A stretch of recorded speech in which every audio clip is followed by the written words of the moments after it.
Do you want to remove threads from Instagram profile? Instagram Threads is a new Instagram app that lets users share content like we do in Twitter. If you've joined Threads, you may have seen that a Threads badge or shortcut has been added to your Instagram profile. If you want to delete Threads from your Instagram, then simply follow these simple steps. You can have the Instagram Threads removed from your Instagram profile in no time. To remove the threads from your profile, open Instagram app. Select Profile by tapping on Profile picture located on bottom right corner. Tap on Edit Profile button.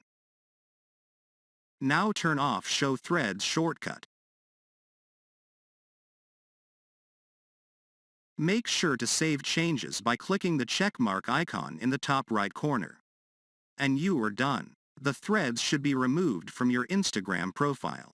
I hope this video will help you to remove threads from Instagram profile. Thanks for watching this video. And don't forget to hit the like button below the video and share it with your friends.